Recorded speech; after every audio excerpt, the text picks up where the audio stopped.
حول ولا قوة إلا بالله العلي العظيم. أعوذ بالله من الشيطان الرجيم. بسم الله الرحمن الرحيم.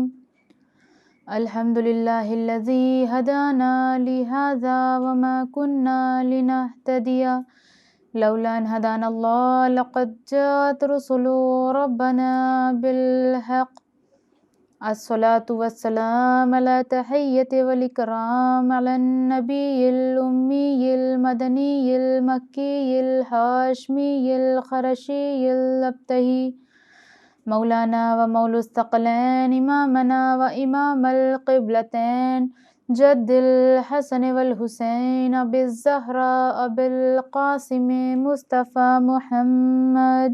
اللهم صل على محمد وآل محمد وعجل فرجهم. بسم الله الرحمن الرحيم. رب اشرح لي صدري ويسر لي أمري واحلل عقدة من لساني يفقهوا قولي. اللهم اخرجنا من ظلمات الوهم واكرمنا بنور الفهم. اللهم افتح علينا ابواب رحمتك وانشر علينا خزائن علومك برحمتك يا ارحم الراحمين. اما بعد فقد قال الله تعالى وتبارك في الفرقان الحميد وهو اصدق الصادقين وقوله الحق. بسم الله الرحمن الرحيم. وما ينطق عن الهوى إن هو إلا وحي يوحى. صدق الله العلي العظيم. اللهم صل على محمد وآل محمد وعجل فرجهم. آغاز کلام میں تمام تعریف و توصیف اور تمام حمد و ستائش اس پروردگار عالم کے لیے ہے کہ جو خیر الناصرین ہے، وہ پروردگار عالم کہ جو خیر الرازقین ہے، جو ہمیں بے نیازی کے ساتھ رزق عطا کرتا ہے، وہ پروردگار عالم جو ہمارے عیوب کی پردہ پوشی کرتا ہے، اور یہ اس کا بہت بڑا کرم ہے کہ وہ ہم انسانوں کے گناہ کو چھپاتا ہے۔ مولا علی فرماتے ہیں کہ اگر انسانوں کو ایک دوسرے کے عیب معلوم ہو جائیں تو لوگ ایک دوسرے کی تدفین نہ کریں۔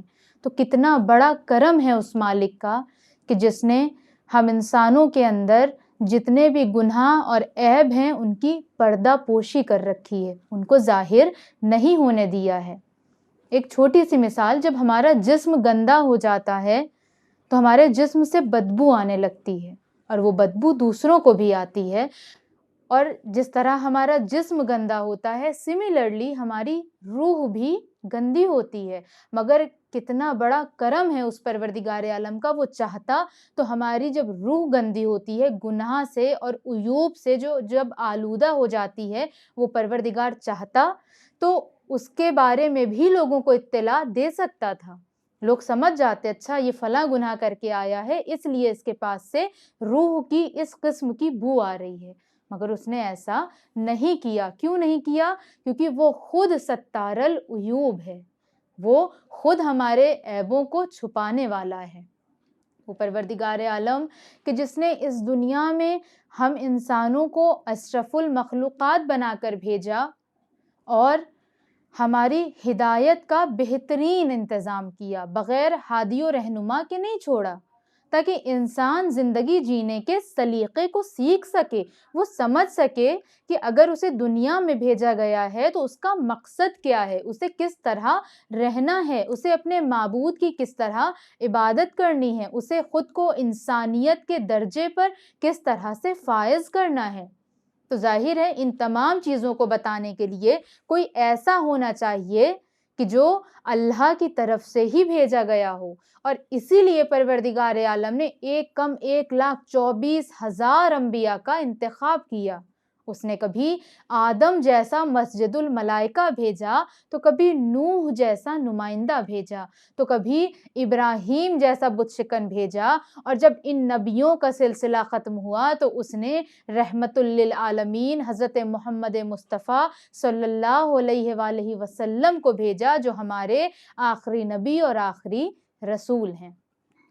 عزیزان محترم، ہمارا یہ عشرہ، ہماری یہ مجلس جس ٹاپک پر منحصر ہے وہ ہے لیسنس آف کربلا. لیکن کربلا سے جتنے بھی ہمیں لیسن ملتے ہیں اور جن لیسنس کو ہمیں لینا چاہیے، جن کو امپلیمنٹ کرنا چاہیے، اس کی طرف جانے سے پہلے ہمیں اس کی ابتدا میں رہنا ہوگا. کیونکہ کربلا کا لیسن بھی ہم تب سمجھ سکتے ہیں جب ہم کربلا کو سمجھیں، اور کربلا کو ہم تب سمجھ سکتے ہیں جب کربلا سے پہلے ہونے والے واقعات سے ہم آشنا ہوں، مکمل طور پر آشنا ہوں. وہ شخصیت کہ جس کے نام پر کربلا آج آباد ہے، اس سے جڑے جتنے لوگ ہیں، جب تک ان کو ہم صحیح سے نہیں سمجھیں گے، نہیں جانیں گے، تو شاید ہم امام حسین علیہ السلام کی شخصیت کو بھی اس انداز میں نہیں سمجھ پائیں گے، شاید ہم کربلا کو بھی اس انداز میں نہیں سمجھ پائیں گے، اور شاید کربلا سے مل رہے درسوں اور لیسنس کو بھی ہم نہیں سمجھ پائیں گے، اور شاید اس کو فالو نہیں کر پائیں گے. اس لیے ضرورت اس بات کی ہے کہ پہلے ہم اس کی تمہید کو سمجھیں. لہٰذا اپنی آج کی اس مجلس میں گفتگو کرنا چاہوں گی اس شخصیت کے بارے میں کہ جو زندگی بھر ایک جملہ کہتی رہی: حسین منی و انا من الحسین، حسین منی و انا من الحسین، حسین مجھ سے ہے اور میں حسین سے ہوں. اس کا کیا مطلب ہے؟ کہ اگر میں نہ ہوتا تو حسین نہ ہوتا، اور اگر حسین نہ ہوتا تو پھر میں بھی نہ ہوتا. یہ وہ رسول ہیں کہ جنہیں رحمت للعالمین بنا کر بھیجا، کہ جنہوں نے اپنے کردار سے اس پوری دنیا میں اسلام کے پرچم کو بلند کیا، اسلام کے پرچم کو لہرایا ہے. لوگ کہتے ہیں نا کہ جنگ سے اسلام پھیلا ہے، تلواروں کے بل پر اسلام پھیلا ہے. نہیں، جنگ کے بل پر اسلام نہیں پھیلا ہے، تلواروں کے بل پر نہیں پھیلا ہے، بلکہ یہ ہمارے رسول کی شخصیت تھی، یہ ہمارے رسول کا کردار تھا کہ جس کے بنا پر لوگ رسول کو دیکھ کر آٹومیٹک اسلام کی طرف کھینچے چلے آتے تھے. عرب کا وہ جاہل زمانہ کہ کون سی ایسی جہالت ہے کہ جو اس وقت نہ رہی ہو، کون سی ایسی نجاست ہے کہ جس سے لوگ استفادہ نہ کرتے رہے ہوں، کون سا ایسا ظلم ہے کہ جو عورتوں پر نہ کیا جاتا رہا ہو. ہر طرح کی برائیاں، ہر طرح کے فساد سرزمین عرب پر موجود تھے، اور شاید یہی وجہ تھی کہ اللہ نے رسول اللہ کو سرزمین عرب پر بھیجا. رسول اللہ اندھیرے میں ایک چراغ کی طرح روشن ہو کر اس سرزمین پر گئے، اور رسول اللہ نے اپنی پوری زندگی صرف اسی چیز میں گزاری کہ کس طرح سے میں اللہ کے پیغام کو لوگوں تک پہنچا دوں. رسول اللہ کا پیغام، اللہ کا پیغام، قرآن کا پیغام فقط مسلمانوں کے لیے نہیں ہے. اسلام کا دوسرا نام ہی یہ ہے انسانیت. اس لیے رسول اللہ نے اپنی پوری زندگی انسانیت کو سامنے رکھ کر ہر ایک عمل انجام دیا. آپ یہ بھی کہہ سکتے ہیں کہ اسلام از اکول ٹو انسانیت اینڈ انسانیت از اکول ٹو اسلام. بہت مشہور و معروف واقعہ ہے کہ رسول اللہ کے اوپر وہ جو ضعیف عورت تھی، وہ جس طرح کوڑا پھینکا کرتی تھی، ابھی ہم یا آپ ہو، ہمارے اوپر کوئی کوڑا پھینک دے، ہم لوگ تو نہ جانے کیا کر بیٹھے ہیں کہ میرے اوپر تم نے کوڑا پھینکا، میرے اوپر. ہم برداشت ہی نہیں کر سکتے. مگر وہ کہ جو عالمین کے لیے رحمت بن کر آیا، جو اللہ کا حبیب قرار پایا، اس کے اوپر وہ ضعیفہ روز کوڑا پھینک رہی ہے، مگر رسول اللہ کچھ نہیں کہہ رہے ہیں. اور جب ایک دن وہ عورت نہیں دکھی تو رسول اللہ اس کی عیادت کو چلے گئے کہ کیا ہوا، تمہاری طبیعت خراب ہے کیا، تم بہت دنوں سے دکھائی نہیں دی. بس رسول اللہ کے اس عمل کو دیکھنا تھا کہ وہ بڑھیا اتنا شرمندہ ہوئی کہ اس نے معافی مانگی، اور اس کے بعد وہ ایمان لے آئی، وہ مسلمان ہو گئی. اسی طرح بے شمار واقعات ہیں کہ جو رسول اللہ نے اپنی زندگی میں انجام دیے، اور یہ رسول اللہ کی تربیت کا ہی اثر تھا، یہ رسول اللہ کے خون کا ہی اثر تھا، یہ رسول اللہ کی گود کی پرورش کا ہی اثر تھا کہ جب نواسے رسول کے سامنے بھی ایک ایسا دشمن آیا کہ جس نے امام حسین علیہ السلام کے لشکر کو گھیر لیا اور کربلا لے جانے کے لیے کہا، تو امام حسین علیہ السلام نے اس کے ساتھ بھی ایسا سلوک کیا، اتنا اچھا برتاؤ کیا کہ وہ بھی اندر ہی اندر شرمندہ ہونے لگا، اور نتیجہ کیا ہوا کہ شب عاشور یزیدیت کی فوج سے نکل کر وہ حسینی فوج میں آ کر شامل ہو گیا۔ رسول اللہ نے اپنی پوری زندگی میں اللہ کے پیغام کو پہنچانے میں اتنی تکلیفیں اٹھائی ہیں کہ جس کا ہم اندازہ نہیں لگا سکتے ہیں۔ رسول اللہ جب تبلیغ کیا کرتے تھے تو راستے میں کانٹے بچھا دیے جاتے تھے، گلی کے جو چھوٹے بچے ہوتے تھے وہ رسول اللہ کے پیچھے دوڑتے تھے، ہاتھوں میں پتھر لے کر پتھر مارا کرتے تھے رسول کو۔ کوئی کوڑا پھینک رہا ہے، کوئی غلاظتیں پھینک رہا ہے، کوئی گندگیاں پھینک رہا ہے، مگر رسول اللہ نے کبھی نہ تو ان سب چیزوں کا گلہ کیا، نہ شکوہ کیا۔ وہ صرف اپنے مشن کی طرف بڑھتے چلے گئے اور بس بڑھتے چلے گئے۔ کربلا میں بھی آپ دیکھیں کتنا ظلم و ستم ہوا امام حسین علیہ السلام کے اوپر۔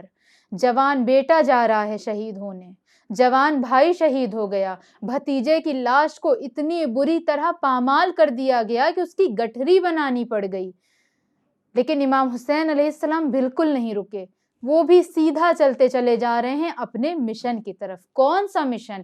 کیسا مشن؟ انسانیت کا مشن۔ خدا کا نام جو ڈوبتا ہوا نظر آ رہا تھا اس کو بچانے کا مشن، قرآن جو مٹتا ہوا دکھائی دے رہا تھا اس کو بچانے کا مشن، کہ امام حسین کو اس وقت کوئی پرواہ نہیں تھی۔ امام حسین صرف یہ چاہتے تھے کہ اسلام بچ جائے، میرے نانا کا دین بچ جائے۔ اور 50 سال پہلے یہی چیز رسول اللہ کے ساتھ تھی، وہ کیا چاہتے تھے کہ اسلام پھیلتا رہے، لوگ اسلام کے بارے میں جانتے رہیں، لوگ خدا سے آشنائی حاصل کرتے رہیں تاکہ نجات پا سکیں۔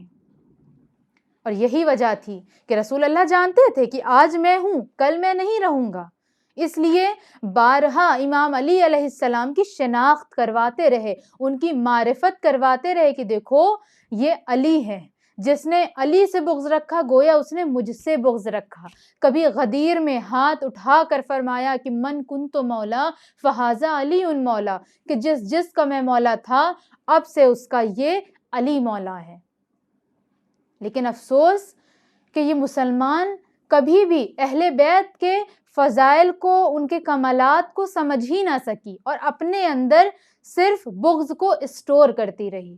امام علی علیہ السلام سے اتنا بغض کہ جس کی کوئی انتہا نہیں، کہ جس وقت یہ والی بات سامنے آئی کہ رسول اللہ امام علی علیہ السلام کو اپنا جانشین بنا رہے ہیں تو لوگوں نے یہاں تک کہنا شروع کر دیا کہ یہ بات صحیح نہیں ہے، کیونکہ اس وجہ سے اسلام بدنام ہوگا، کیونکہ اسلام میں بلڈ ریلیشن کی وجہ سے کسی کو فوقیت اور برتری دینا صحیح نہیں ہے۔ لوگ کہیں گے کہ ارے بلڈ ریلیشن کی وجہ سے آپ جانشین بنا رہے ہیں، آپ خود رسول تھے، اب آپ خلیفہ بنا رہے ہیں تو اپنے ہی گھر کے فرد کو چن کر آپ خلیفہ بنا رہے ہیں، اسلام بدنام ہو جائے گا، لہٰذا یہ عمل صحیح نہیں ہے۔ اور لوگوں نے اپنی کتابوں میں لکھا ہے۔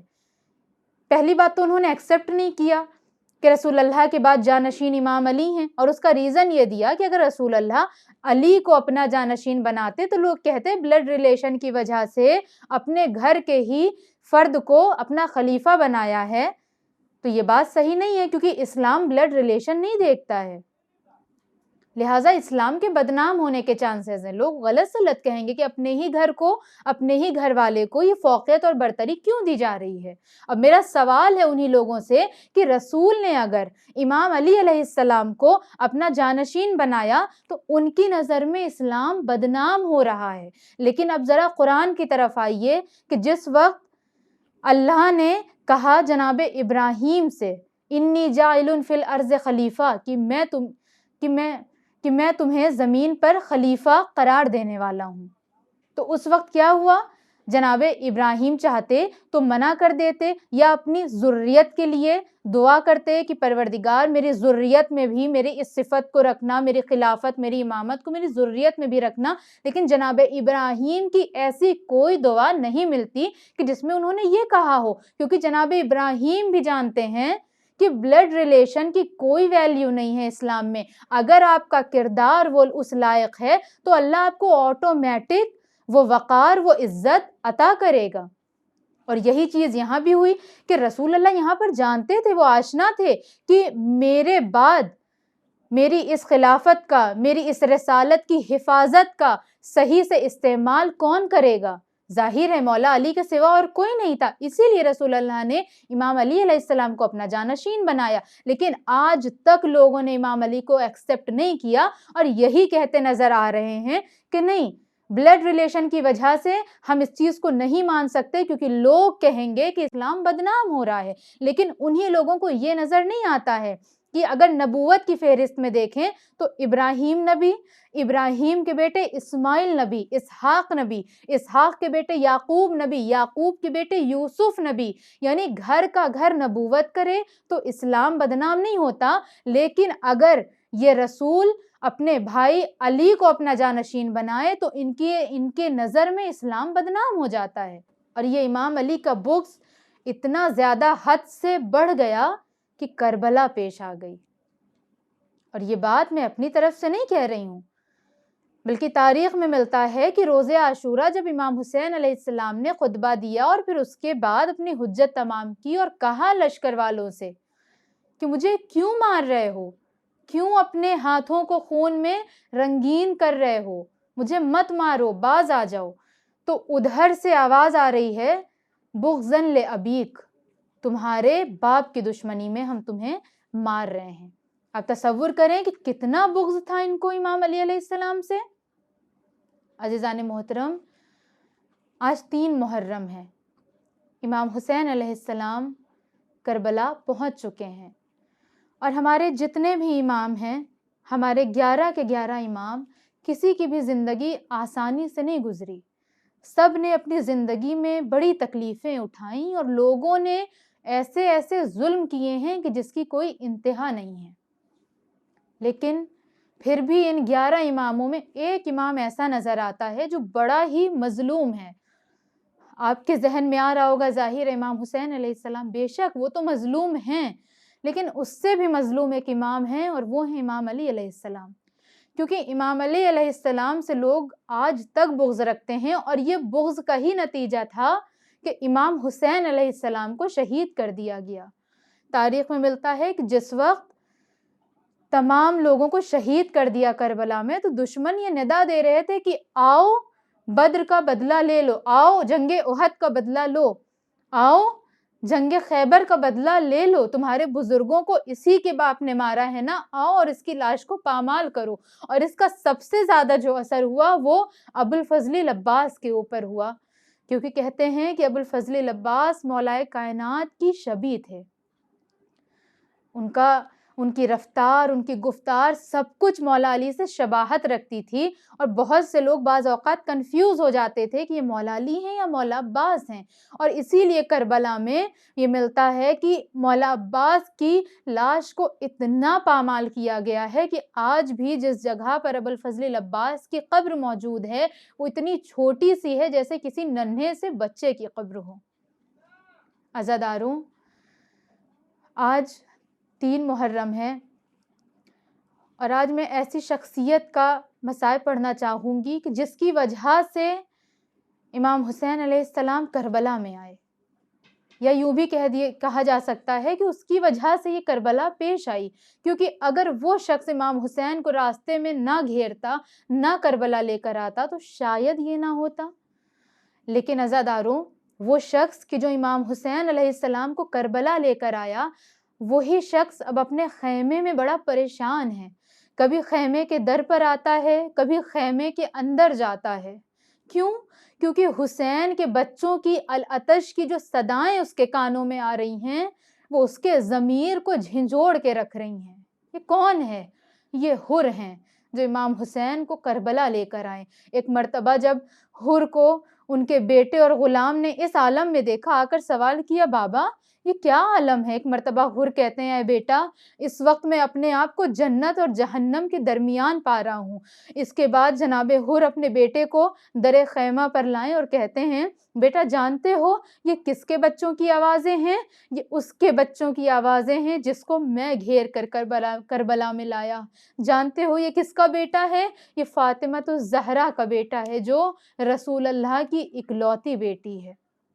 عزادارو اس کے بعد جناب حر سے رہا نہ گیا اور انہوں نے فیصلہ کر لیا کہ مجھے یزیدیت کو چھوڑ کر حسینیت کی طرف جانا ہے۔ بس ایک مرتبہ حر کا بیٹا اور حر کا غلام تینوں گھوڑے پر سوار ہوئے اور خیام حسینی کی طرف بڑھے۔ جیسے ہی امام حسین نے حر کو آتا دیکھا، ایک مرتبہ آواز دی، اے عباس دیکھو میرا مہمان آ رہا ہے، اے اکبر آؤ دیکھو میرا مہمان آ رہا ہے۔ اور جیسے ہی حر گھوڑے سے اترے، امام حسین علیہ السلام کے قدموں پر آ کر گر گئے۔ ایک مرتبہ حسین نے قدموں سے اٹھا کر سینے سے لگایا اور کہتے ہیں اے حر مجھے معاف کر دو، جب تم دشمن بن کر آئے تو میں نے تمہیں پانی پلایا، لیکن آج جب تم دوست بن کر آئے ہو تو اس حسین کے پاس کچھ بھی نہیں ہے۔ غرض کہ وہ دن آیا جب جناب حر کے بیٹے نے جنگ کی اجازت مانگی، بیٹے کو جنگ کی اجازت ملی، بیٹا جنگ میں گیا اور شجاعانہ جنگ کر کے جیسے ہی وہ گھوڑے سے گرا شہید ہو کر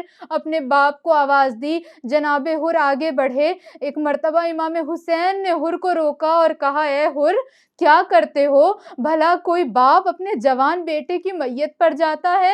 تم یہی رکو حر، میں جاتا ہوں۔ میں کہوں گی مولا کیا اس وقت کوئی تھا کہ جس وقت آپ علی اکبر کی لاش پر گھٹنوں کے بل پہنچے، کیا اس وقت کوئی تھا جو آپ سے کہتا کہ اے مولا جوان کی لاش پر ایک ضعیف تن و تنہا نہیں جایا کرتا؟ انا للہ و انا الیہ راجعون۔